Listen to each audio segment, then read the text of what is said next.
Hi, and welcome to another AppleChamp tutorial. In today's tutorial, we'll be covering the iPhoto application. We'll start by talking about the user interface, then we'll discuss some editing tools, and then we'll go over GPS tagging, and then I'll show you how to make slideshows, and then we'll talk about cards, calendars, and books, and then photo sharing, and then lastly some tips and tricks.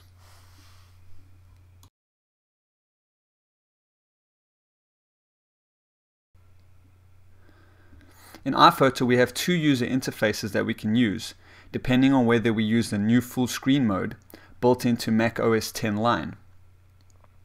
When you're not in full screen mode, we have the standard interface that looks quite familiar with the standard sidebar, and we have, in our sidebar, we have events, which is just a collection of all the different photo shoots that you've taken. You can customize this any way you want. You can split photos, so if I select 3 photos or 4 photos, I can come up and I can split the event. So if I come up to events in the menu bar, I can click split event, and now we have 2 events, the original event landscape and then a new event that was created from the photos that I had selected. And you can also merge events by just selecting the events you want and by right clicking, and you can simply say merge events. And now it says, do you want to merge these events? And you can just say don't ask again if you know what you're doing. So I can just say merge, and now it merged the second event that I selected into the first event that I had selected. So there's a lot of customization that you can do to use it exactly how you need. Then we have photos, which is basically just a list of all the photos that you have within your iPhoto library. If you hold down the Alt key and click on this little triangle, it'll minimize all of the different events. Now you can see that this is just the events that I have in my events library, but sort of in a list view. And so I can access all the photos in my library in one window. In the Events tab, you can only access photos from an individual event by double clicking on it, but I cannot scroll down and view the photos from other events. So that's what the Photos tab's for. I can just open whichever event I want to see and have access to those photos. Then we have Faces, which is a feature that some of us are familiar with. iPhoto will scan your photos and bring up all the different faces that are available of different people, and you can just tag them so that you can sort by individuals, photos with different people. And then we have Places, which basically scans your photos for GPS information and will display all the different places that you've been to on a map, as we see here from Google Maps. And we have all the control that we have of Google Maps. We can view terrain, we can view satellite, we can view hybrid. So that's really quite a nice feature. And then we just have a few options here under recent. Then at the bottom we have search, where we can search for any photos or events that we have in our library. We can zoom in or out. So I'm zooming the map, but if I'm in events, I can also zoom the thumbnails, make them larger or smaller.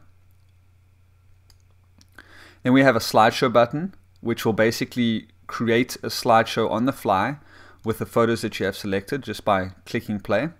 So if I do that, it goes into full screen mode, and I can now choose a theme that I want to apply, and it will then create a slideshow with the photos I had selected using the theme that I choose.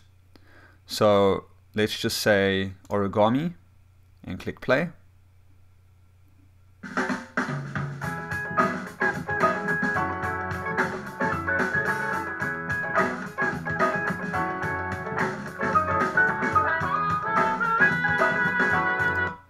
So there you see the slideshow being created on the fly.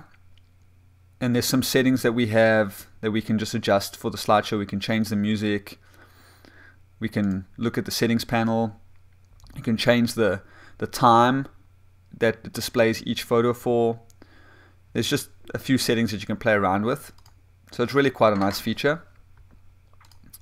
So I'll exit that. Then we have on the right hand side, we have some interesting options, which I'm going to cover in the next section. So these options are available in this interface, but as well as the full screen mode. And what I just want to point out is, as of the full screen mode in Lion, it's a really handy way of working with your applications. Most of us work with a single monitor. Some people work with dual monitors, and full screen mode doesn't work with dual monitors. But for most of us who just use laptops on the go, full screen mode is great because it's a great way of utilizing all the space that you have available to you in your screen.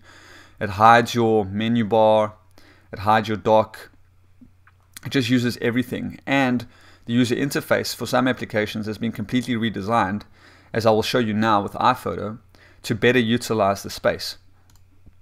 So I just wanted to start by showing you the user interface that's not in full screen mode. The rest of the tutorial I'm going to do while in full screen mode, because I think it's a better use of space and it's a better way to work. That's just my personal opinion. And these options in the bottom right hand corner are also available in full screen mode, so I'll cover that when I switch over. So to access full screen mode, you just go into the top right hand corner of the iPhoto window and select these double arrows, and now you see the different user interface. And there's a few changes in that we don't have a sidebar anymore. We can easily switch between the different options we had available in the sidebar by selecting them in the bottom of our new window. We still have all the other features. We can search, we can zoom, we can view faces, places, albums, and projects. I'll cover projects later. But now on the right, we have these new options. So we have info, which opens up this new sidebar on the right. And this just displays information on the photos that you have selected. So it will display the title, the dates, the faces of anyone you have tagged, and it will also display the GPS information if you have. Then we have an edit mode where we can do some basic editing of our photos. We can add some effects to our photos, and we can do some adjustments. Then we have the create tab, which allows us to create different things with the photos we have selected. So I can create a new album. If I just go back to my events, I can create a new album, I can create a new photo book, I can create a card, and I can create a calendar.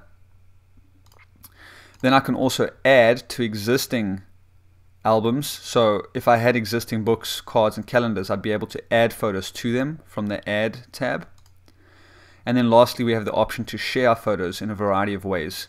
We can share it with email, we can share it with Facebook, Flickr, MobileMe, we can share it with PhotoStream, which was just released with iCloud, and we can also order digital prints from here. So I'll cover all of these options in more detail as the tutorial goes on, but for now I just wanted to go over the basic user interface. iPhoto comes built in with some standard photo editing capabilities.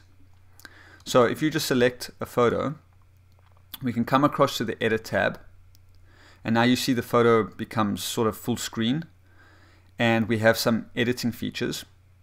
We can rotate the photo, so just rotating it by 90 degrees.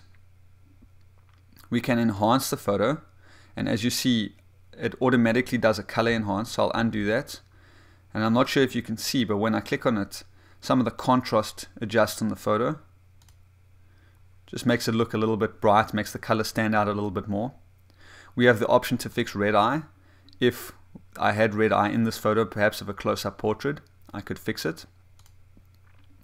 I can straighten the photo, so I can just adjust the rotation slightly of the photo, which comes in handy if a photo is slightly off. That maybe the camera wasn't held completely horizontal. I can crop the photo, so we can just drag anywhere on the photo and crop it to that selection. You can also constrain the crop to have a certain aspect ratio. So if you want to create, for example, a wallpaper for your iPhone, you can choose the iPhone aspect ratio, and then whenever you drag, it doesn't matter how big the window is, you see that it maintains the aspect ratio for the iPhone. And then you can crop it and sync it with your iPhone, and it will fit your iPhone screen perfectly. So that's just one example of what you could use the crop feature for. And then we have retouch, which is a basic way of, if you have a blemish on your photo, you can just use this to try and color out the blemish. So I'll just revert to the original. Then we have some effects that we can add.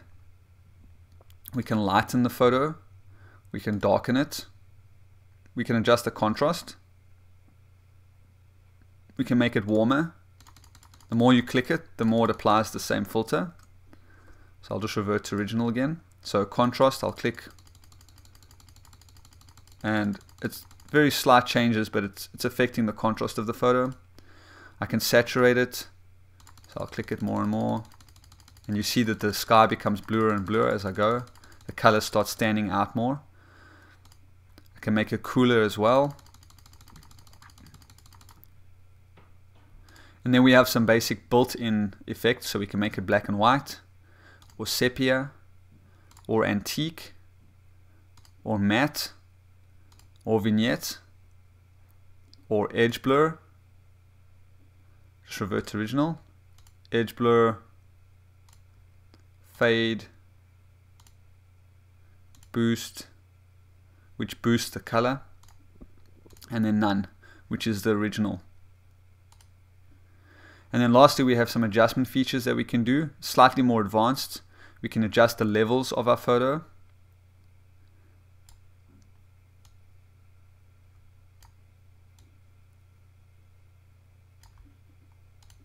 We can adjust exposure, contrast, and saturation.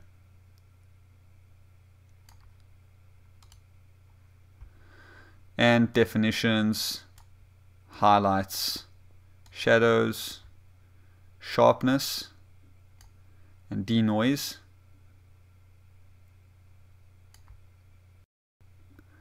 So it's got some pretty cool tools that we can use to edit our photos without having to purchase some expensive photo editing software.